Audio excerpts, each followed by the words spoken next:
this demo, I'm going to show you the daily overview and the post data screens. So first of all, the daily overview screen is a report that allows you to get oversight across what's going on in TimeTrust. So the options include, you can choose, if you wanted to search for a particular employee, you can select them from this drop-down list. Otherwise you can show all. You can choose what date range you'd like to choose from. If you'd like to filter out data that has blank notes, so if you want to see all of the records that have notes, someone's written something in the notes, you'd have that ticked. And you can also see archive stuff, like you want to show all the staff that have been terminated as well. So this report allows you to search the database and see what timesheets have been saved to the database. So if I do a search on today, you can see that there's no data here at the moment, so no one's added a timesheet so far today. So what I'll do is I'll just come across to this other screen here. I've populated a timesheet here with data from 9 to 5. I worked on a job here for 3 hours, then I had a lunch break, and then I had 4.5 hours on another job. So I'll just save that record into TimeTrust and go back to the overview. So when I do a search now, you can see that there's now one record. The columns you can see, you've got the date, you can see the person's name, you can see what role that person's in.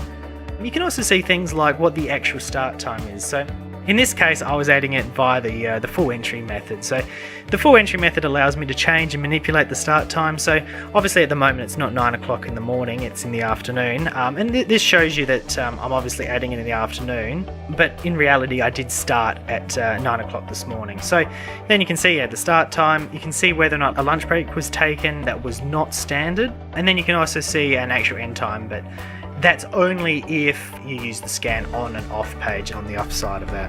And then these last final ones are the total amount of time for that day and whether or not it's been posted to Vision or VisiPay. Clicking on the person's name here allows you to go in and modify that record. So admins only can change any bit of data on this record. So it's the same sort of look and feel as the full entry method. You've got the same sort of options. You can see all of the lines, you can see all the data that's been saved. You can also do things like PDF it if you want to send it as a report to somebody. So admins can just have a full overview. You can also delete it if it's a mistake or something like that. So that's the daily overview. It's a tool for administrators and supervisors to just be able to search the data in TimeTrust and see what's been saved in the system. Now the post data screen is a similar looking view. Again, you can choose if you wanted to post data purely to Vision or VisiPay just for one employee, you can select just one person. So if you're posting data just for one person, you would just select that one person, but generally you'd have the whole lot set there.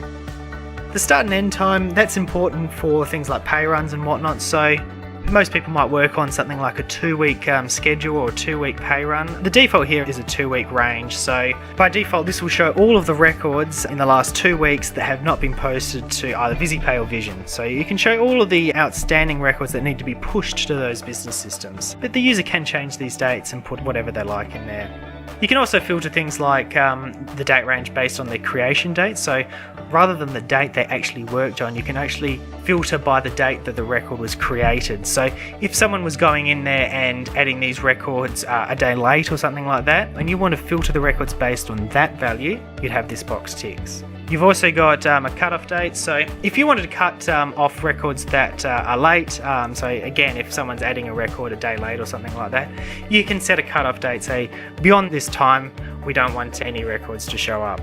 So if I do find records here, you can see I've linked my system into Vision, Cyber's Vision, and you can see that record we added before. So you can see my name here, you can see the start and end times and the amount of hours that I've worked. So if this was over across of a 2-week period or a 1-week period, and say I've got multiple records in there, it could come up to say 37 or 40 hours depending on what I've worked. And this will show all of those records that are ready to be posted to Vision.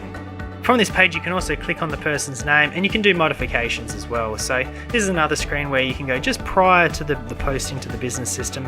If there's any mistakes or any alterations that need to be made, this can be done from this screen as well.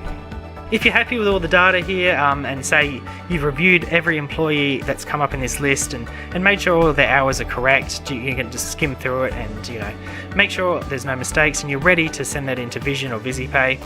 You can click on the button down below. Obviously we've only connected this to Vision. If it was also connected to VisiPay, there'd be an extra VisiPay button and VisiPay tab, and you can just review that data separately. So in this case we've just got Vision, so I'll just send that off to Vision. And it's as simple as that. So basically that's pushed all that information straight into Vision via the SDK and allocated the correct amount of hours for the jobs.